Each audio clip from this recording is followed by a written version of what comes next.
Hello and welcome to the Fit to Transform podcast, where you learn how to train and diet effectively and, most importantly, how to maintain those results for life, once and for all.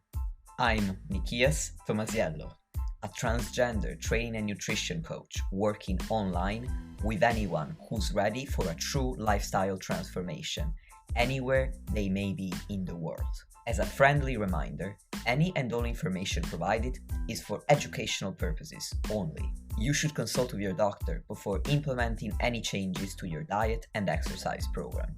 With that disclaimer out of the way, thank you for being here. Now grab yourself a cup of tea or pre-workouts and enjoy. Yo, dear listeners, welcome back on the podcast. Today I have Dr. Eric Trexler back with me, this time to discuss a number of topics, starting with metabolic adaptation. Eric, thank you very much for joining me again. Yeah, thanks for having me back.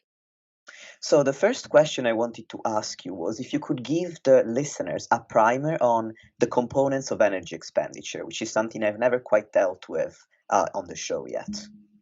Sure. Yeah. So total daily energy expenditure is exactly what it sounds like. It's the total number of calories that your body burns every day. And we can divide that into different tasks or different processes throughout the day that consume energy. Energy isn't free. We have to kind of make these things happen by turning the energy that we have stored in our body or that we consume from our diet into ATP, a chemical form of energy, so our body can just do the stuff it needs to do. So a lot of the processes that contribute to total daily energy expenditure actually occur at rest. A lot of the stuff that we don't really think about, keeping your brain going, keeping your heart going, keeping your liver and kidneys going, all these processes that thankfully we don't have to personally think about or manage. So your basal metabolic rate or your resting metabolic rate is the calories that your body burns just to exist. If you were kind of laying there in bed and didn't move, didn't eat, didn't do anything, right? And that surprisingly to some people takes more energy than you might expect. So basal metabolic rate for a lot of people makes up 60, sometimes even 70% of your total daily energy expenditure, depending on what kind of lifestyle you live. So beyond that, let's say instead of laying in bed all day and not eating, you decide, well, maybe I'll eat as well, which would be a good move. So that's where the thermic effect of eating comes into play. And that usually makes up about 10% of the calories that you burn every day. And that's just the energy that it takes to literally eat, like chew and swallow, in addition to the digestive and kind of metabolism related processes of absorbing and storing the nutrients from what you've eaten.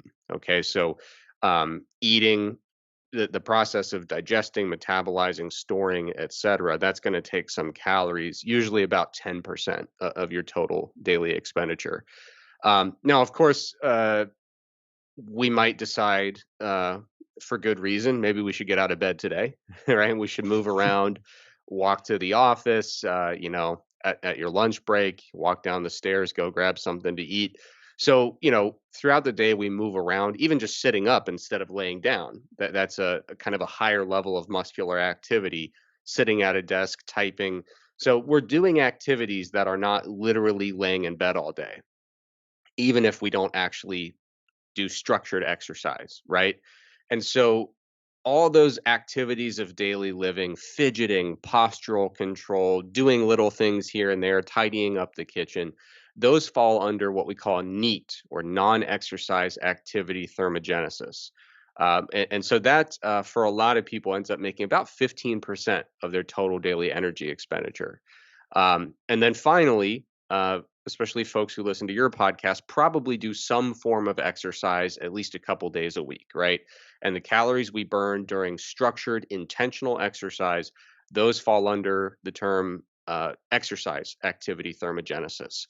So the difference between NEAT and EAT can get a little bit messy, a little bit confusing. It really comes down to structure and intentionality, right? So if I happen to walk down my driveway to go get the mail from the mailbox, that's non-exercise activity.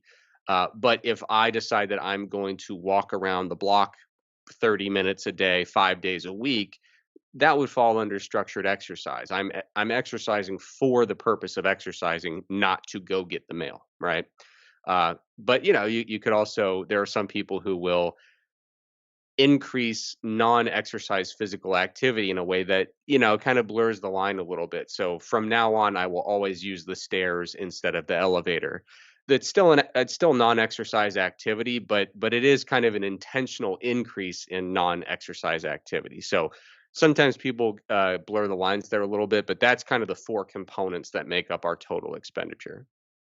Excellent. Thank you, Eric. The reason why I asked is that obviously the listeners will know by now that in order to create a calorie deficit and lose body fat, we need to increase energy expenditure or lower energy intake or do a combination of both.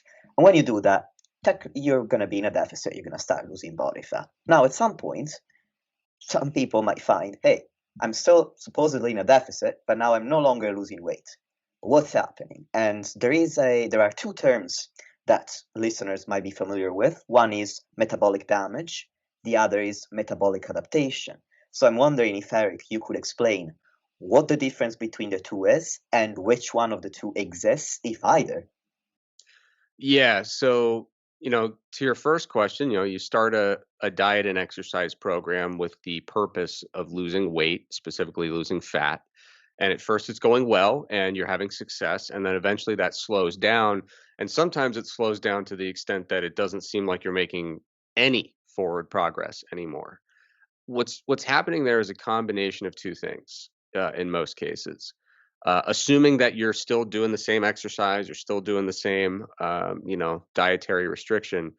Usually, one element is essentially unavoidable and very very easy to explain, and that is the fact that when your body becomes smaller, it burns less energy, right? Larger people tend to burn more energy when they're doing the same task compared to smaller people. You have less tissue that you need to maintain even at rest. So part of the process is that as you become smaller, you will need to make further changes to either exercise or dietary restriction. Uh, but above and beyond the change in body mass and how much body tissue you have to actually support energetically, there's also typically an adaptive reduction in total daily energy expenditure. And so the term we use for that is metabolic adaptation. And the idea is we can calculate how much your energy expenditure should have gone down based on the amount of body tissue that you lost. But it seems like there is an adaptive or compensatory amount beyond that where your total energy expenditure goes down more than it should have based on changes in body mass. So we call this adaptive because it very much is adaptive in nature. And you can think from a kind of evolutionary biology perspective. If you were in an environment where there were limited caloric resources, and as an organism, you'd prefer not to starve to death, right? That's kind of one of our, it's kind of burned deep in our genetic code is like, hey, there's a few things that are really important. Keep breathing, keep drinking water, and don't starve to death, right? So it makes sense that we would be able to down regulate some elements of energy expenditure that are a little bit more wasteful, that are not critical to survival, right? And so that's why, when someone is dieting really hard and they're losing a lot of fat, the body has no way of knowing whether or not you're dieting for, health reasons or vanity reasons, whatever reason you might be dieting. Your body can't really tell the difference between that and a famine because there are low caloric resources in your immediate environment. So your body kind of thinks, "Oh, I guess we're starving." We're on a trajectory that seems pretty problematic if it continues. So how do we modify that trajectory? Well, the one thing the body can do is kind of tweak expenditure. So usually what we see is just by being in a caloric deficit, your resting or basal metabolic rate tends to go down. But most of the adaptive change that we see as body fat loss continues is really mostly attributable to non-exercise activity thermogenesis. So, um, on one hand, you are probably making some semi-volitional changes to your non-exercise physical activity habits. So maybe when you forget to check the mail, you're less inclined to get up and go check it because you're like, I'm really tired and lethargic, so I'm just not going to do certain activities I normally do. But even if you do manage to very thoughtfully replicate all the activities you normally do, there might be some non volitional stuff like changes in postural control that are a little bit more energy efficient. And then also, I've heard some people say, well, if I keep my steps up, if I count my steps per day, then I'll be fine. But in actuality, the energetic cost of each step can go down a little bit. And so, for that reason, it's not just that you're taking fewer steps because you're lethargic and tired and things like that, but it's also that the energy cost per step seems to go down a little bit. So, metabolic adaptation at this point, I think, scientists like to quibble about exactly how the adaptation occurs, and one common theory is that reductions in organ size explain a large portion of it. But from a practical perspective, it doesn't really matter. Like if I tell you that now you have to eat even less because your kidneys got smaller, that doesn't really change how you move forward. There's still this adaptive change that is disproportionate to the total amount of weight that you lost. So while scientists are still quibbling over the details, myself included, the practical application, for all intents and purposes, metabolic adaptation categorically exists, and there's strong evidence that it happens. Metabolic damage is this idea that your body essentially has a long memory. Basically the idea is that once you have been exposed to one, famine, or in this case, intentional weight loss diet where you do lose a meaningful amount of fat mass, the idea with metabolic damage is that you've basically done fully irreparable or semi irreparable harm to the metabolic processes of your body. And therefore, this reduction in resting metabolic rate and specifically non-exercise activity thermogenesis beyond the acute energy deficit effects. The idea is that these, reductions in energy expenditure are going to carry forward for many, many years, or some people will even argue the rest of your life. Um, there is really not good evidence to support that concept.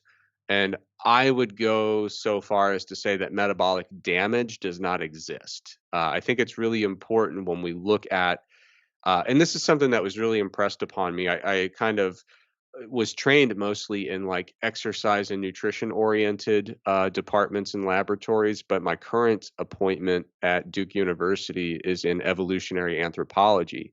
And so it's been cool to see the change in perspective and how everyone in evolutionary anthropology or evolutionary biology, they look at questions not just in terms of what happens, but also contextualizing what happens. Why would that happen? And what would be the purpose for it to either continue in perpetuity or to only be an acute kind of time window where this occurs? We think a lot about not just what happens, but how the body came to work the way it does and why it would do that based on environmental constraints, genetic changes, things like that. And so especially when you look at it through the prism of evolutionary anthropology, it doesn't really make a lot of sense for there to be this kind of long lasting or even permanent damage to metabolic processes. This is more an acute adaptation to resource constraints within the environment. And so I think it's really important to acknowledge that adaptations, while we might frame them as being inconvenient based on what we're trying to do, adaptations generally shouldn't be framed as good or bad. We should probably more think of them as a response to a very specific challenge or constraint. So they just are what they are. And metabolic adaptation definitely occurs. And it also definitely seems to reverse if we eliminate that constraint, meaning we get out of a caloric deficit and we regain the body mass that was lost. That makes sense. So I actually want to rewind to when when you mentioned that once you lose some body fat and your body is smaller, you're going to burn fewer calories naturally as a result of that. So I'm wondering at what point your maintenance calories lower? Do we know how much weight as a percentage or as an absolute weight one would need to lose to see a significant difference in their maintenance calories relative to when they started their fat loss? You know, when it comes to the non-adaptive component, just like being a smaller person, having less tissue that is burning calories, you could we would surmise that that happens in a pretty linear fashion, that there's no threshold. So you can look at tables that talk about how many calories each specific tissue burns at rest, for example. I think I might, yeah, I have a table here. So, for example, adipose tissue or fat tissue burns 4.5 calories per kilogram per day. So a kilogram of fat mass burns 4.5 calories per day. So obviously, as you're losing fat mass, that's a very minimal change in total daily energy expenditure. Muscle tissue is considerably higher, 13 calories per kilogram per day. So getting a little bit higher. But when we start looking at organ losses, when we diet, our organs do get a little bit smaller. When we look at, for example, the liver and brain, we're talking about 200, 240 calories per day, per kilogram per day. And then heart and kidneys are really metabolically active. They're burning about 400 calories per kilogram per day. Now, obviously, if you lose 3 kilograms of weight, you probably didn't lose a kilogram worth of heart tissue, right? Like they're small tissues. We certainly have very good reason to protect from very substantial losses of organ mass. But nonetheless, when you look at like just the liver, brain, heart, kidneys put together, we're talking about, making up like over 60%, I would say, around 60% of your resting metabolic rate. And that's before we talk about the loss of, muscle, adipose tissue, et cetera. So we could calculate that, and it would be a pretty small amount, and it would probably happen in a fairly linear fashion, assuming that the amount of, you know, fat mass and lean mass that you're losing is fairly linear, which it probably won't be, but you get the idea. There's no threshold there. Now, when it comes to total reductions in energy expenditure, I think the best way that I can quantify that is a really great review by Rosenbaum and Liebel from 2010. Their approximation was that as a person loses about 10% of their body mass and maintains their total daily energy expenditure will typically go down by uh, roughly 25%. So that's a fair, and that's including adaptive and non-adaptive components. So, you can think of, if I'm able to lose a pretty substantial amount of weight, I'm probably going to be consuming, 75% of what I started in order to uh, find my new maintenance level. So, if you started at 200 pounds or 100 kilos, we're talking about, a 10% body loss being 20 pounds or 10 kilos. So that's a substantial amount of weight, but it often does tend to be about how much people try to lose in a single kind of weight loss attempt. Not to paint with too broad a brush, but I know a lot of like bodybuilders and stuff, they'll say, well, that's a comfortable fluctuation for me is, if I'm losing about 10% of my body weight during prep, maybe sometimes even higher. But a 20, 30-pound weight loss is what a lot of people tend to shoot for in many cases as being uh, feasible without being a really, when you start talking about 150-pound weight loss phases, that's a completely different ballpark in terms of magnitude. So yeah, a lot of times total expenditure, if we're losing 10% of body mass or more, it's going to drop in many cases by about 25%. Roughly half, sometimes a little more than half of that is adaptive. and the other half or slightly less than half tends to just be from being smaller. Thank you. That's a really useful heuristic to have when somebody is at the end of their fat loss phase. Yeah. Now, circling back to metabolic adaptation, you've mentioned that it seems to be primarily down to NEAT or non-exercise activity thermogenesis.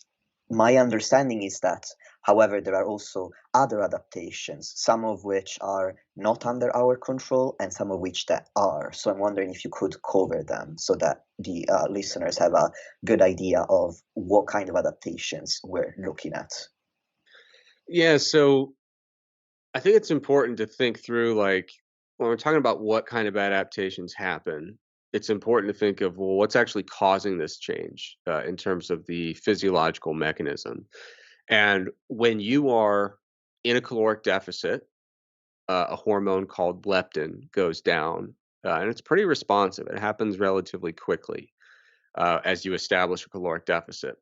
And then as you lose fat mass, leptin goes down even further. And leptin is a hormone circulating in your blood. It finds its way up to the hypothalamus in the brain. And that's where leptin interacts with its receptors in the hypothalamus to really give the body an update. How much energy is available? How are we doing in terms of our energy budget? And the hypothalamus is a remarkably powerful structure in the brain or area of the brain that is able to impact a lot of different systems in the body. So the hypothalamus is involved in regulating your energy intake, your energy expenditure, your body temperature regulation. It's a many, many different hormone cascades as well, especially reproductive hormones. So, when you mess with the hypothalamus, you're messing with temperature regulation, energy intake regulation, energy expenditure regulation, reproductive regulation. There's a lot going on. So usually when we see this drop in leptin, we're going to see this really broad set of adaptations that kind of cluster into, I don't want to use like negative terminology, but you would almost view it as like a syndrome of like several characteristics that kind of wrap into one. So, for example, we're going to see reduction in thyroid hormone, the entire thyroid hormone cascade from the top down. So sometimes you'll see situations with certain types of hypothyroidism where it's like, oh, it's weird. Thyroid stimulating hormone is actually higher than normal, but then T3 or T4, these are lower than normal. And what that's telling you is that the thyroid gland itself is getting tons of signal to produce more active thyroid hormone, and it's just not doing it, right? So in those cases, you say it looks like we have an issue directly at the level of the thyroid gland itself.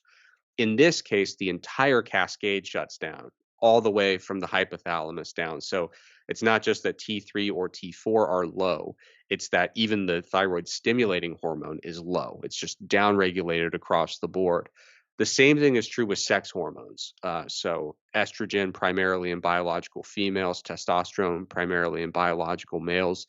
So what we see is that because energy availability is perceived as being low, both in terms of short-term and long-term stores, the hypothalamus just downregulates the entire cascade. And I talk about the cascade because when it comes to things like thyroid hormone and sex hormones, it's not just the brain says, hey, make more testosterone. The brain is releasing a hormone that goes to, you know, uh, one structure, which releases another hormone, which goes to another structure. It's this kind of chain of events that ultimately gets down to, for example, the testes producing testosterone or the thyroid gland producing thyroid hormone.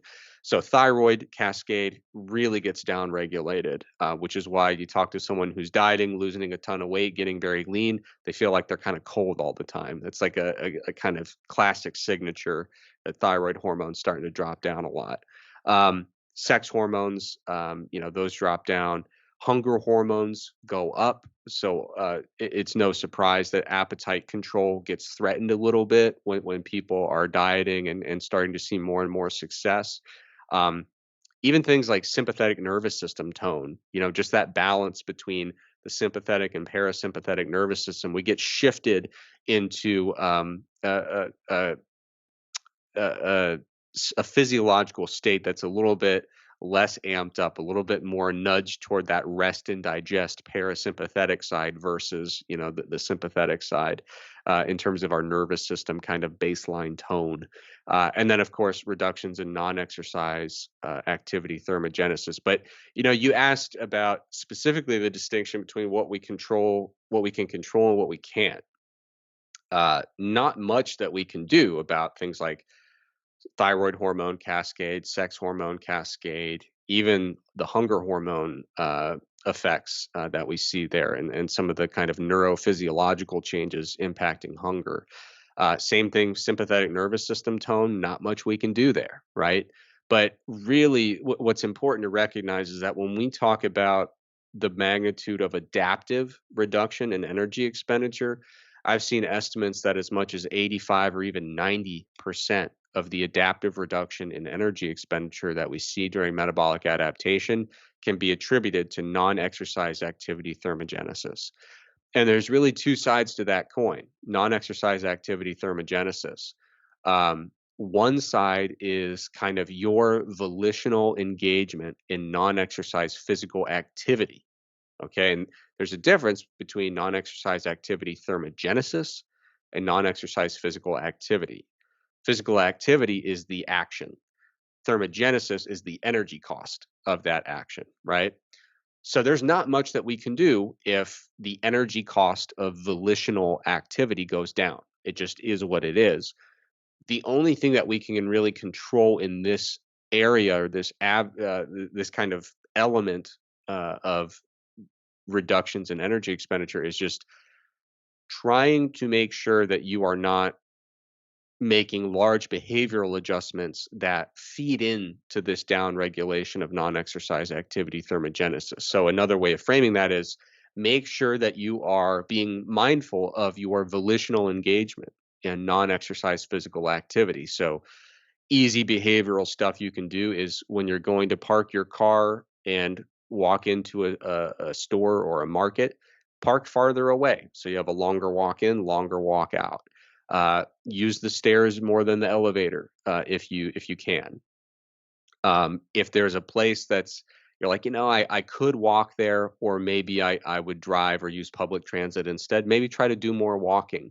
And then just, adding more walks to your day, just to kind of get some steps in, right? So some people might say, well, I'll do 10-minute walk in the morning, 10-minute walk during my lunch break, and a 10-minute walk in the evening. If you can kind of add up volitional engagement in non-exercise physical activity, you can at least partially attenuate, some of this downregulation. That makes sense. Well, Now, I shouldn't say attenuate. I should probably say mitigate, right? Because you're mitigate, not yeah. changing the energy cost, but you are saying, well, if each step is going to cause less energy expenditure, I'll try to go out and make sure I'm getting at least a suitable number of steps per day, rather than leaning into how, you're going to be likely feeling a bit lethargic. And so some people, they don't even maintain their number of steps per day. It actually goes down because they're feeling lethargic and they move less. So trying to maintain your activity level, your typical amount of movement, or in some cases, you might even have a small increase to kind of account for the reduction in expenditure.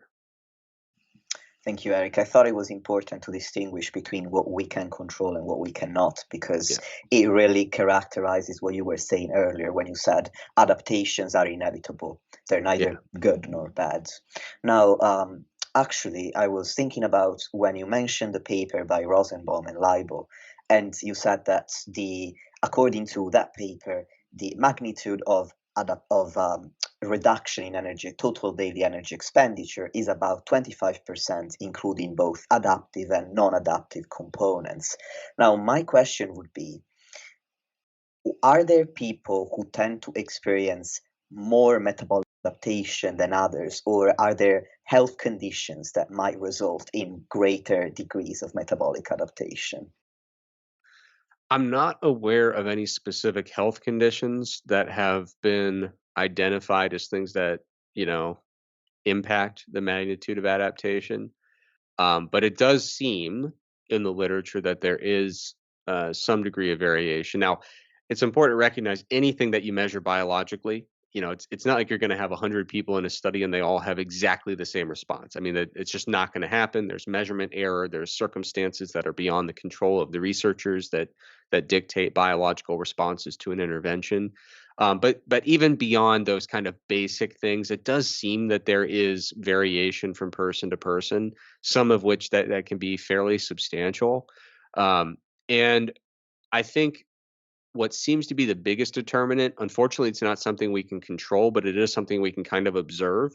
And that is what we would kind of vaguely call someone's metabolic phenotype. So there are some people who are considered more thrifty and other people who are considered more spendthrift in terms of their metabolic phenotype. And so someone who is thrifty, they're the type of person who's really good at storing and saving energy, right? So that goes both directions. When someone with a thrifty phenotype is put on a weight reduction diet, they have a lot of adaptive changes that kind of resist weight loss. But when we put them on a controlled overfeeding diet, they very readily store those calories. They gain a lot of fat relative to, it's not an amount of fat that is unexplainable relative to the calories going in. The math always works. But what we find is that they don't really have any adaptive changes that constrain weight gain in the context of a calorie surplus or intentional overfeeding. Now, the other side would be someone with a spendthrift metabolic phenotype. This is someone who, when we put them on a controlled weight loss diet, they really don't experience a lot of metabolic adaptation. They lose fat very readily. It's really smooth sailing from the weight loss perspective. But when we put that type of person on an overfeeding diet, a structured weight gain diet, they actually seem to have a lot of adaptations that resist weight gain. So again, it's not like energy balance breaks or it doesn't work anymore, but those folks with these spendthrift metabolic phenotypes, when you try to overfeed them and cause weight gain, their energy expenditure actually adapts upward and they kind of attenuate that fat gain by just burning more calories, in a way that is very much like the opposite of how we normally look at metabolic adaptation during weight loss. So it does seem like people fit, it seems like people fall somewhere on a spectrum, and the spectrum ranges from very thrifty to very spendthrift. Most people, as with most biological spectra, will fall somewhere toward the middle average range where, they overfeed, they'll gain some weight, but maybe, they might have some friction with that weight gain. And then when they lose weight, they'll have some success, but maybe also a little friction in that direction as well. But there are folks who seem to exist at either extreme, where they either they either readily can lose weight without a lot of friction, or they readily can gain weight without a lot of friction. On the topic of health conditions, the one I'm aware of is PCOS, whereby there is some research showing a greater increase in metabolic adaptation compared to people without. I'm not sure if you're aware of that as well. I'd have to look into that because one of the things that's really challenging with metabolic adaptation literature is that there are so many different ways to quantify it. And so if you want to send that to me, I'd definitely be interested to take a look and I'm not a clinician, so I don't work with folks who have PCOS. So it's entirely plausible that that's the case, but I would want to dig in a little bit and kind of look at the nuances of how metabolic adaptation was measured and quantified in that body of literature, because one of the things that is a reality of the metabolic adaptation research, which kind of, to use non-technical terms, it kind of sucks, is that I told you previously, we would estimate that maybe 80, 85, 90% of metabolic adaptation is in the component of non-exercise activity thermogenesis. When you look at studies on metabolic adaptation, almost none of them measure non-exercise activity thermogenesis. They measure resting metabolic rate and use it saying, well, maybe this is giving us kind of an indirect indication of changes in non-exercise activity thermogenesis. Perhaps these correlate to some extent, But the problem with a resting metabolic rate measurement is that if you measure it in positive energy balance or neutral energy balance or negative energy balance, you're going to get very different measurements, even on a day-to-day basis. So the devil really is in the details when it comes to how metabolic adaptation is measured and quantified. And I don't want to be a hypocrite. I mean, I'll tell you that I've done metabolic adaptation studies and research where we do focus on resting metabolic rate, and there's no surprise about why that is. I mean, how it's very, very, very difficult to measure non-exercise activity thermogenesis. You know, the best you can do is you basically, you know, the easiest, most straightforward, most feasible, most affordable way to do that research is, like I said, to focus on resting metabolic rate. If you want to take that leap as a researcher and get to that next layer of nuance, you know, one way to do it is with doubly labeled water, where you're basically combining doubly labeled water with accelerometry with, you know, you need to basically, on top of measuring resting metabolic rate, get a measure of total energy expenditure, get a direct measure of physical activity, and start kind of putting these pieces together mathematically.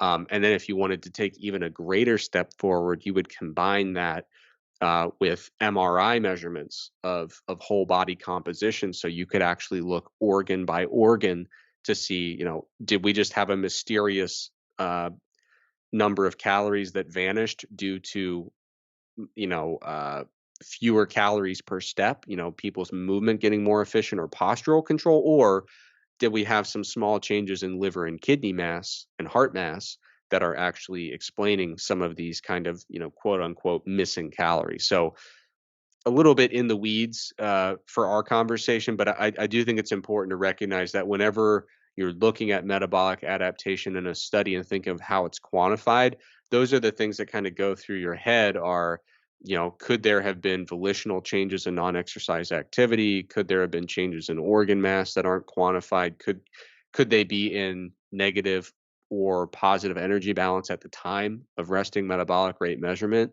Um, yeah, it can be quite a lot to dig through.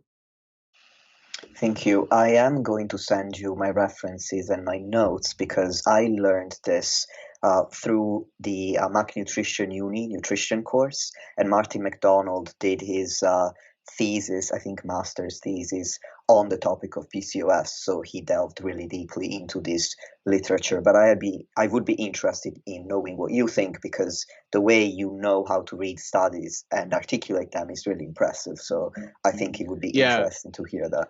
I will tell you my gut instinct is that if someone, you know, has really devoted a lot of their research to that specific clinical population, I'm inclined to assume that they've caught on to something there in the literature, and perhaps there is a greater magnitude of metabolic adaptation in that population.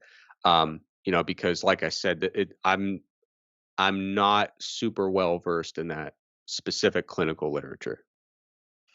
Yeah, that's why I kind of trust Martin essentially. Yeah, yeah.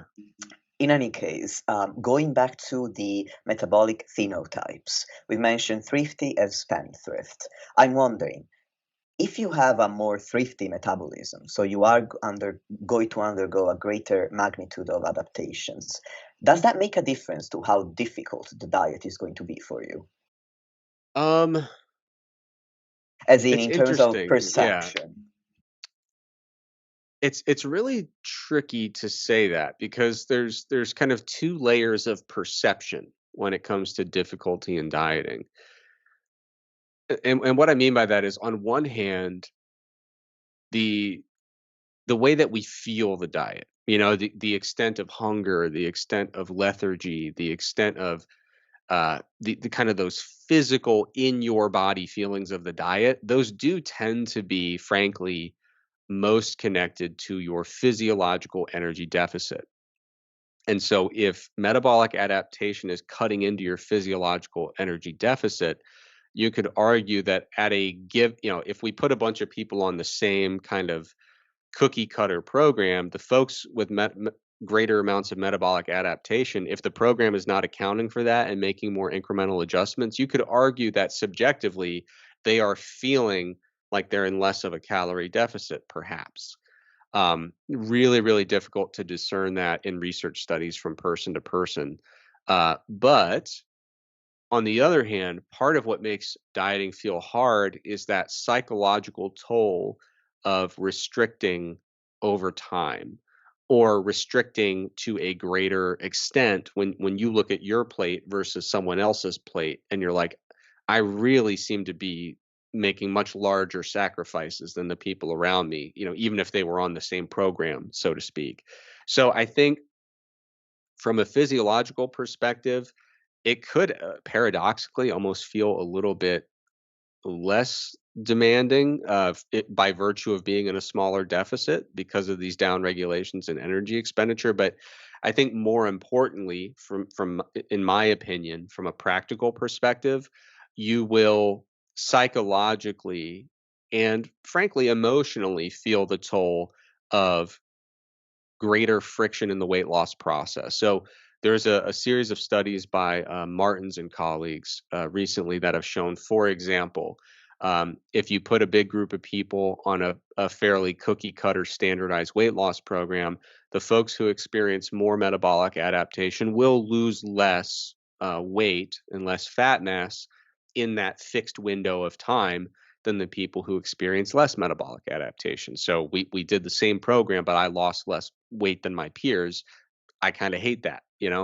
Uh, Also, they did a cool study where instead of putting everyone on a program and saying this program's going to last this many weeks or months, they said we're going to keep you on this weight loss program until you reach a specific standardized weight loss goal.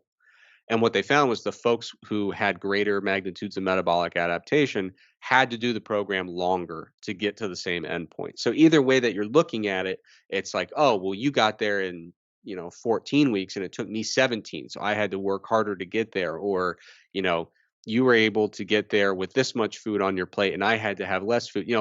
I think psychologically that toll is almost more impactful from a practical perspective. But um, one thing that's critical to recognize there in those studies by Martins and colleagues, a lot of times people talk about metabolic adaptation and the way it's discussed is really counterproductive. People will say, like, because of metabolic adaptation, or they might even go extreme and call it metabolic damage, you will not lose weight. You are in starvation mode, you're stuck in your tracks, and it's like a brick wall that you can't get through.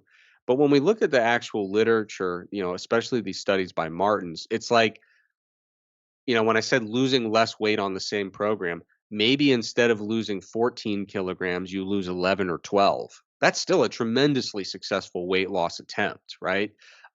Same thing looking at the delayed time to reach weight loss. I think the difference was extremely minimal. We're talking about just maybe like it took a couple extra weeks of dieting to get to the same place. So we're not talking about a stark night and day difference between people who can lose weight and people who can't. We are looking at a small magnitude of additional friction that just helps people explain and understand why this weight loss endeavor isn't going quite as smoothly as you hoped relative to your peers who might experience less metabolic adaptation.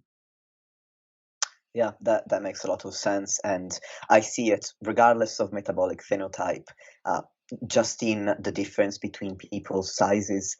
I am 5 foot tall, and when I have to diet, I have to diet on pretty low calories relative to somebody who's average height.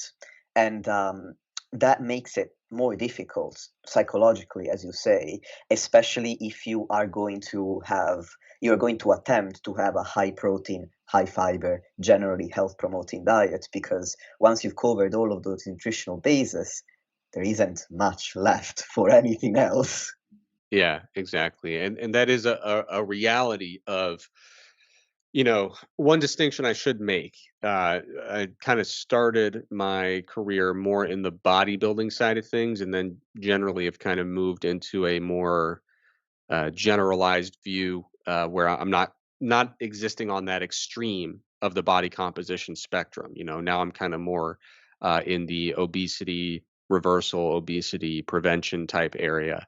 Um, it's important to recognize, just as a general caveat, metabolic adaptation is observed in people with, high body fat percentage, high BMI, who lose, like I said, 10, 15% of their body mass, things like that. But when we start looking at some of the more uh, clinically pertinent elements of that kind of syndrome of metabolic adaptation, when we talk about super low thyroid hormone and sex hormones, that usually is reserved for more extreme cases. So perhaps you've lost 150 pounds, or you are getting absolutely super duper lean, like a competitive bodybuilder, right? So what's really nice about that is the fact that a lot of people who are entering a weight loss program, not only will they not experience um, clinically relevant or bothersome changes in things like sex hormones, for example, in endogenous production of sex hormones, they might actually find and are actually likely to find improvements. So, for example, there's plenty of studies where biological males with excess body fat at baseline, when they lose weight, not only do they not have drops in testosterone, they actually experience elevations because of the impact that adipose, especially excess adipose tissue, has on the balance of androgens and estrogens. So that's just one like general caveat that I wanted to kind of add in there.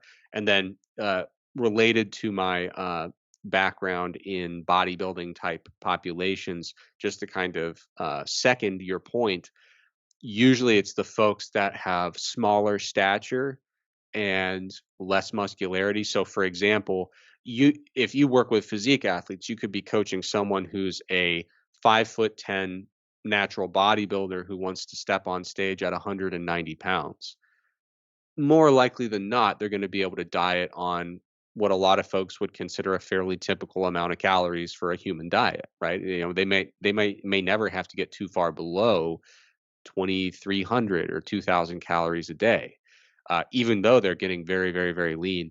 Whereas if I'm coaching a bikini competitor, which is a competitive class where you actually don't want excess muscularity relative to the judging criteria, so less muscularity, and maybe that bikini competitor is of a shorter stature, maybe they're 5'0", 5'1" tall.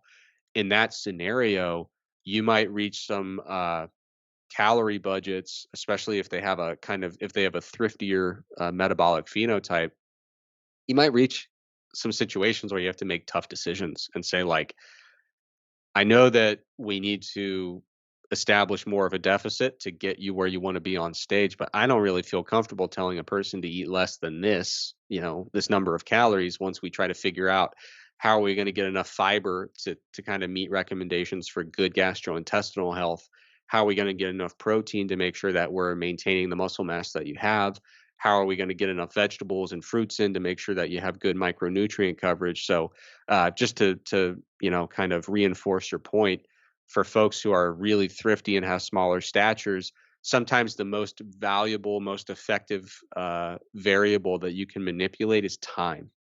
And I think people forget about that. So if I was going into a contest prep diet with someone who was really tiny and they wanted to get very, very lean, maybe their stage weight is less than 100 pounds. And that maybe that's appropriate for them based on their stature and muscularity. If I were getting into that situation, I think people overlook the value of time. You can avoid getting into the really uncomfortably low calorie targets if you say, we are going to make this prep twice as long as you're used to. Because when you look at something like the Minnesota starvation experiment is really kind of the first major text on metabolic adaptation. And they took conscientious objectors who opted out of combat in World War II. And rather than serving in combat, they were entered into this study where they were starved. I mean, they got as lean as a human being could ever justify wanting to be. And they were not bodybuilders. They were, basically they ended up being just skin and bone, just really thin. But if you look at their diets in the study, a lot of those individuals were eating 1,500, 1,600 calories a day, which isn't a ton, but I mean, I go lower than that when I'm prepping for a bodybuilding show. The difference is I'm only getting to those low calorie targets for the last handful of weeks for my prep. And those folks were stuck on that diet monitored, they were compliant, and they were on it for many, many weeks. And if, you can leverage that variable of time to say, essentially in the case of that study, we're going to induce literal like semi-starvation and get people as close to, I mean, as lean as a human would ever want to be. And instead of giving them like 600 calories a day, we're going to give them 15 or 1600 calories a day, but we're going to ensure rigid compliance, and we're going to do it for many, many, many, many weeks on end. I'm glad you addressed those caveats because I believe it's important to bring up the distinction between the health benefits that you're going to experience when you start from the position of having obesity or being overweight, where some of your hormone levels may actually normalize because with obesity, those can become dysregulated, as opposed to when you are already lean and you want to get leaner so you don't carry that much excess body fat. At that point, all you're going to see is really metabolic adaptation because you start from a position where your hormone levels are already healthy or within normal reference ranges. Oh yeah, and I mean, forget about hormones. Who cares, right? Like, I think the messaging around weight loss has to be improved in the sense that, like, if you're talking to someone who has excess body mass, and losing weight would be clinically advisable for them, I think too much of the messaging is like, well, metabolic adaptation is going to happen and it's going to suck, and all this stuff.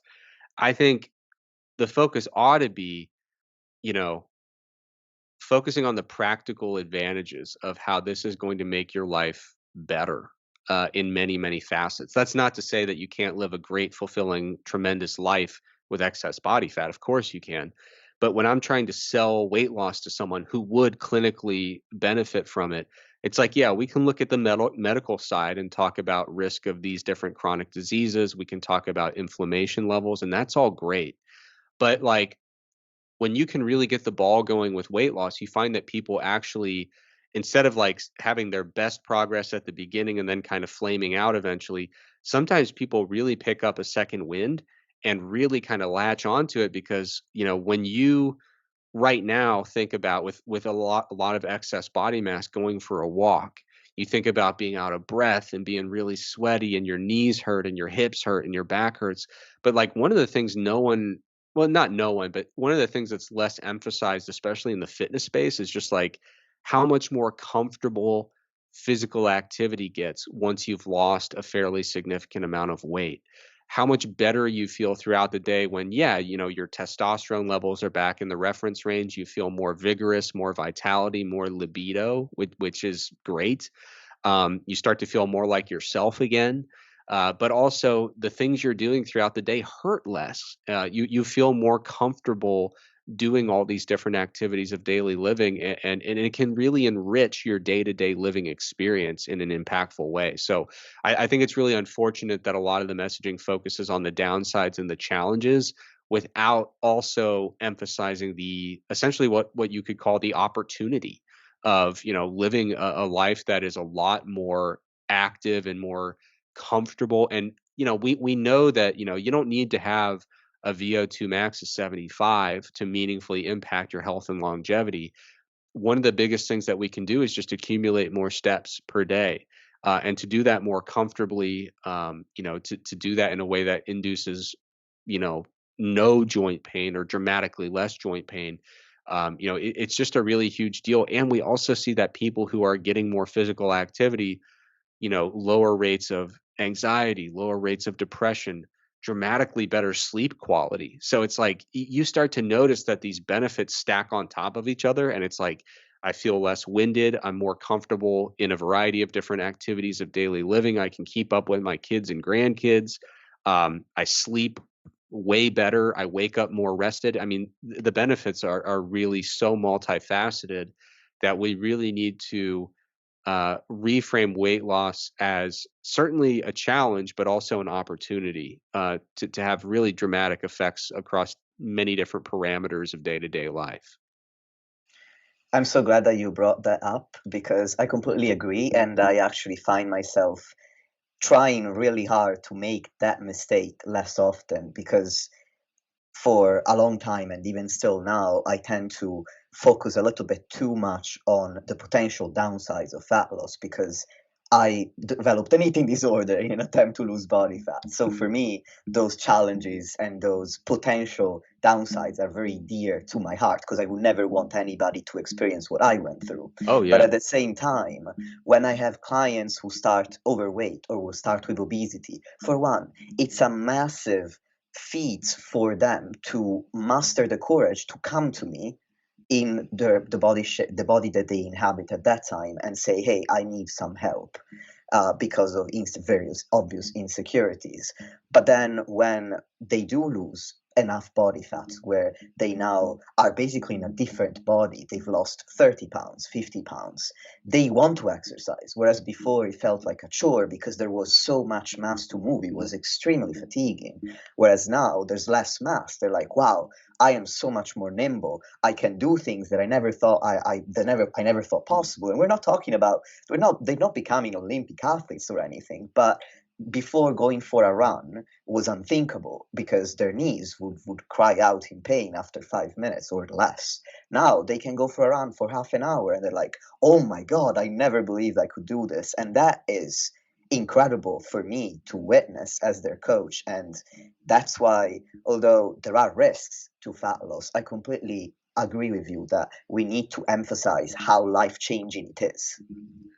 Yeah, and I think one thing that I think is really a profound observation that I hadn't really thought about much until I joined a new department in evolutionary anthropology, but the pain induced by walking from carrying excess weight can often reinforce a scenario for us that is just completely out of step with the way humanity evolved, what we were kind of built, designed, and made to do, which is, we are a species that tends to be highly active and on our feet often. Now, when you compound that with, post-industrial revolution and technological revolution, a lot of sedentary jobs, and then you compound that with, excess body weight causing pain during ambulatory activities, now we find ourselves in a situation that, like during COVID, for example, my gym shut down. I couldn't lift. I didn't really have any equipment at home. And I started doing more walking and jogging. And the reason was not like, oh, I need to salvage my fitness level. That was gone, right? Like there wasn't a whole lot that I was doing there in terms of keeping muscle mass and strength. I could have done much better with it, but I was like, whatever. But the reason that I got more into walking and jogging during that time was because I felt way better. I slept better. My mental health was better. Just across all these different little elements of day to day life, I felt better when being active. And sometimes weight loss is a somewhat necessary step to help people engage in levels of activity that unlock some of those benefits. And I think, yeah, I don't want to get too speculative and kind of all the sometimes with evolutionary concepts and justifications, we just get to a point where we're being completely we're just kind of being speculative and saying, oh, I guess that makes sense. But I do think it's worth noting that, like, when you look at um hunter gatherer populations or other populations that exist in what we might call like um pre-industrial economies, right? Where you make your food either through, you know, maybe you have like kind of a pastoralist kind of economy where you're keeping herds of animals, or you're doing some small scale farming or hunter gathering, but all these different kinds of economic situations where there's not just a market where you get your food, right? If you look at some of these communities who live in pre-industrial economies, you find that it's not unusual for average steps per day to be 20, 25, 30,000 steps per day for a lot of individuals, depending on the role that they serve in the community. And I think it's really telling that, like, for us, or at least for me living in a fairly rural part of a very industrialized economy, there's not a lot of walkable paths. There's not a lot of stuff I can get to by walking. for a lot of people in my environment, telling someone to get 8,000 or 9,000 steps per day seems like a very ambitious challenge. And I think sometimes it's a little bit eye opening to kind of reconcile that with our evolutionary history and with, how people currently live on this planet who have not been impacted by, highly industrialized economies. And I think that it kind of helps me understand or contextualize how powerful it was when I went from being super sedentary to even just a little bit of walking and jogging and saying, wow, this makes me feel better in about 100 different ways. I think that there's something to that. Agreed. Now that we've revealed ourselves as weight loss shills, um, Yeah. I I'm going to carry on since you said you're not in a rush. I'm going to ask you a couple more Sure. questions because I can carry on for another 25 minutes, give or take. And I wanted to ask you, you've mentioned that it's very important to remain aware of your physical activity as a way to mitigate metabolic adaptation.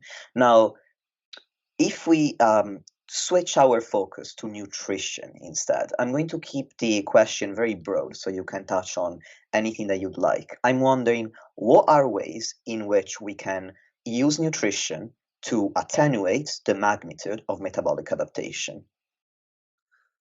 To be totally honest, I'm not convinced that we can. Um, and I also want to address a kind of a caveat to my, I do think it's valuable to be mindful of your step count or some other metric of your total physical activity. But, um, I started out my research career focused a lot on metabolic adaptation. Now I do more work in exercise energy compensation. And that is, sometimes with athletes, we find that they reach the ceiling of, um, energy expenditure that is really low relative to how much exercise they're doing. And we find that they are having adaptive reductions in non exercise activity thermogenesis and other elements of non exercise energy expenditure. So I think what one of the things that's a little bit disappointing, I suppose, is that exercise energy compensation, this kind of adaptive reduction in the net impact of physical activity on our energy expenditure seems to be amplified when we're in a caloric deficit. And so what that means is it's not like we can just say, well, I'm going to do more non-exercise physical activity to totally offset my metabolic adaptation, because the fact that you're in a deficit means that you are probably getting less bang for your buck from the steps that you are getting. Whether you want to frame that as metabolic adaptation or exercise energy compensation in the context of a deficit, that's up to you. But the take home point is the same, which is that I don't want to try to convince people that you should just keep increasing your step count up and up and up and up until metabolic adaptation's gone and fully accounted for. You probably won't get there. And in the process of trying to get there, you're probably going to make your life terrible, right? Like, after we talk about all the benefits of physical activity, you do reach an inflection point where if you're trying to get too high with your physical activity, it can really be cumbersome on your schedule, your just happiness day to day. And you start to feel like a hamster on a wheel who's kind of trapped in there, right? Who's just always moving out of necessity. Really unhealthy place to get, mentally and emotionally. So what I encourage people to do is, hey, maybe try to keep an eye on your step counts, keep them stable throughout the weight loss process. Or maybe you do want to increase them within appropriate ranges. So if you started out at 8,000 steps a day, maybe over the course of the diet, you do increase it to 12,000 steps a day, right? But you don't want to be in this thing where you're like, well, over the course of my diet, I'm going to jump from 8,000 to 16,000 to 24,000. At a certain point, it's getting a little bit out of hand there, and you kind of have to judge that on a case by case basis. But in terms of dietary things you can do, I still think diet is the biggest tool for ensuring continued weight loss when you start running into friction. I absolutely recommend dietary changes over physical activity changes when it comes to overcoming plateaus in the weight loss process. But that's going to all come from reducing energy intake. So that's kind of working through metabolic adaptation rather than using a diet strategy to attenuate or mitigate it. I think I used to have more hope that things like refeeds or diet breaks or even like reverse dieting strategies may be helpful. Um, I'm s- I'm losing my faith in those ideas, and I think if if there is a population that actually benefits from diet breaks and refeeds, it's probably from a physiological perspective, it's probably a very specialized bodybuilding focused population. Um, for general weight loss, the only real benefits I see from refeed or diet break type strategies are more psychological and behavioral. I think Mm. sometimes they can be helpful in that regard. Sorry to interrupt you. Since I've never covered refeeds, the Sure. listeners will know what a diet break is, but can you explain what a refeed is? Yeah. So, the diet break, is usually you take a week or a couple weeks at maintenance and just kind of hang out for a while. Sometimes people do longer diet breaks, but it's just going back to caloric maintenance and kind of building up your your readiness or willingness to kind of start diving back into a deficit. Refeeds they occur on a much shorter time scale. It's usually you're going to take 1, 2 ish. Rarely do you see 3 days in a row, and usually you're just going to increase caloric intake largely through carbohydrate increases. And that's going to put you at or even slightly above your maintenance calories for that 1 to 2 day period. So, for example, a bodybuilder might say, I'm going to have, a refeed on Tuesday and a refeed on Friday, which just means there's these two high calorie days mixed in their week. Or they might say on Thursday and Friday, I'm going to do back to back higher calorie days. So those are things that are adjustments that occur within a given week rather than something that exists for multiple weeks at a time. Thank you for explaining. So then, nutrition, in your opinion, is a tool to work through metabolic adaptation as opposed to anything we can utilize to attenuate its magnitude. Yeah, I think, based on the research, the only thing I've seen that really effectively and reliably attenuates its magnitude, aside from just following best practices for dieting, not trying to do too much too quickly, unfortunately, it's just injecting leptin, which works super well, but it isn't really a viable option for the vast majority of people. Well, that's excellent to know so that people don't start thinking that there is some magic dieting strategy that's going to stop metabolic adaptation from happening. Now, I'm wondering, once you complete your fat loss phase or diet, how you mentioned that the an idea that informs the metabolic damage is the supposition that your metabolism is never going to recover, and you said that's not the case. But does metabolic adaptation persist after fat loss, and how long does it last for? Yeah, I mean, this is an interesting question because it's still debated in the literature. Um, I think that you could make a strong case that metabolic adaptation does persist uh, in the fairly long term, but simultaneously, you can make the case that that does not indicate permanent damage to metabolism. So, what I mean by that is if someone loses a ton of weight and maintains it long term, when they transition at the end of that diet from being in a deficit to being at neutral energy balance, going back to maintenance calories, there will be a small increase in, resting metabolic rate, perhaps, a little adjustment in non-exercise activity thermogenesis. So there will be this like very brief window during that transition where your calories are likely to increase a little bit without, really precipitous weight gain. It's a small change. But from that point forward, you probably are still going to persist with some degree of adaptation. So, when we look at folks in the Biggest Loser study who lost a bunch of weight, had a pretty substantial metabolic adaptation, that metabolic adaptation persisted up to the point of the final long-term follow-up, which was 6 years later. But it persisted in the folks who maintain their weight loss, right?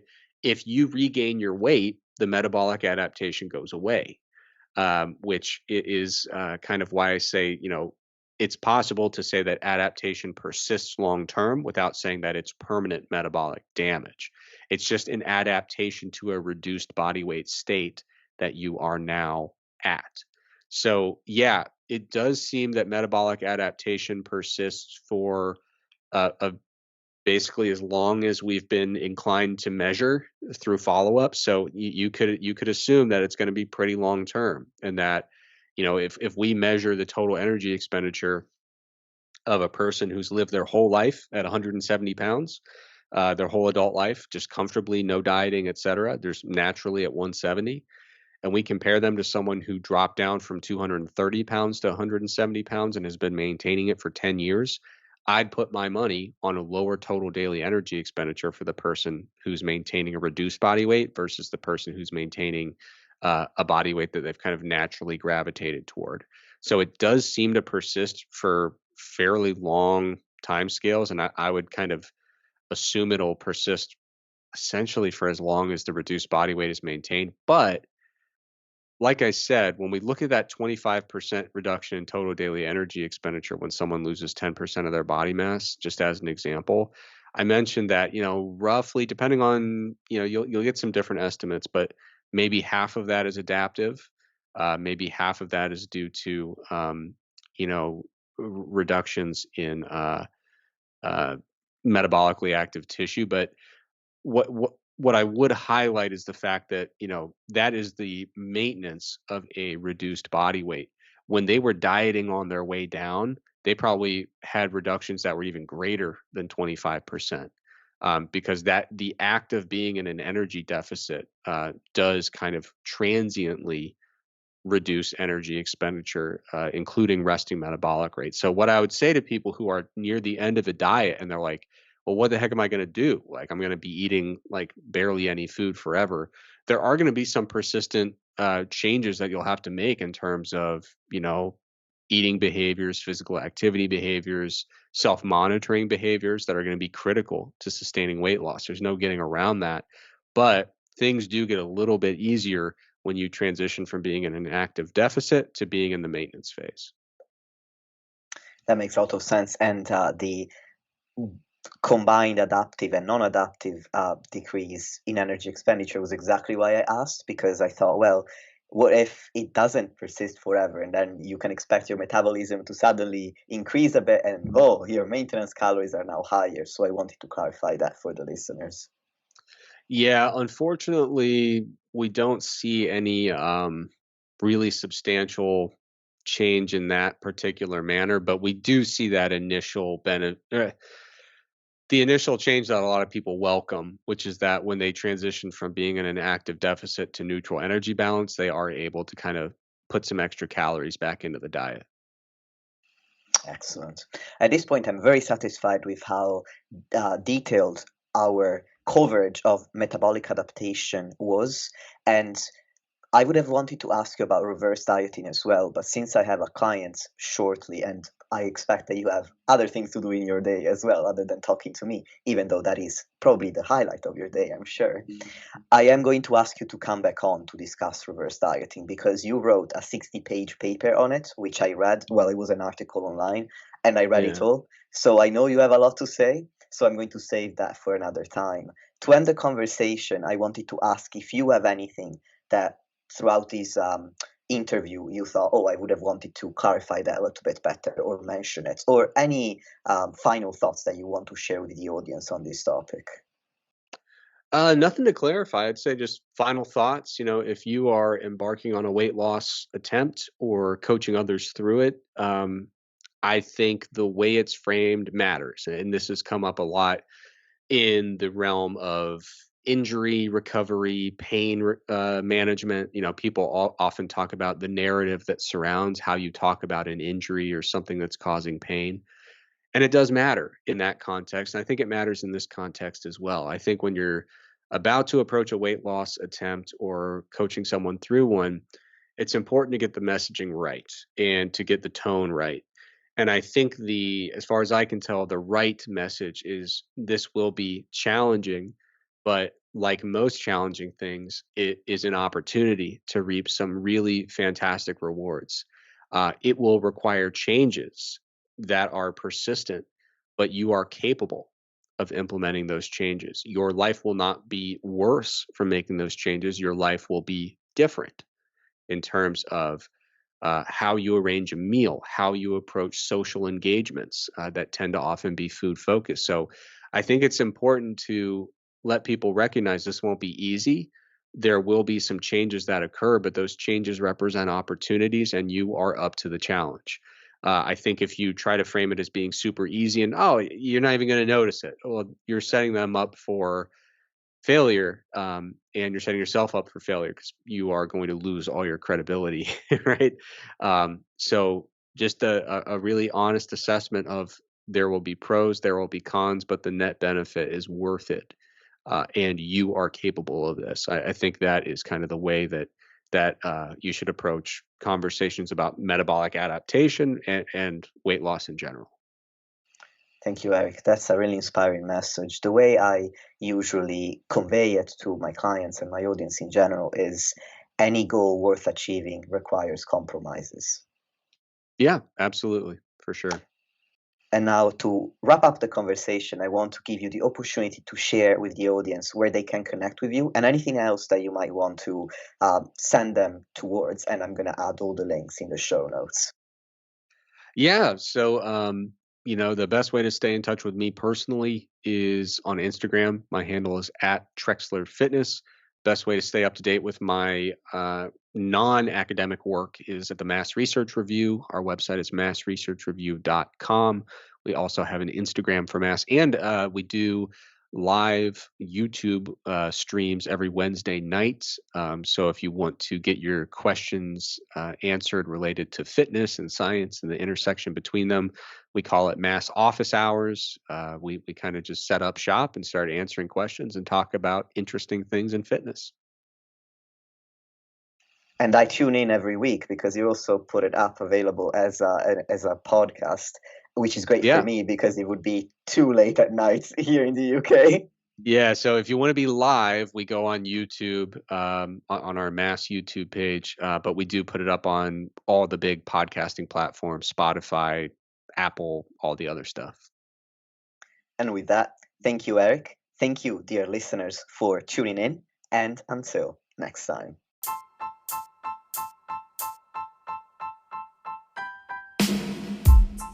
Lastly, if you want to support the podcast and help me reach more people, please leave a 5-star rating or review on any podcast platform that you're using. Thank you very much for listening, and I'll speak to you soon.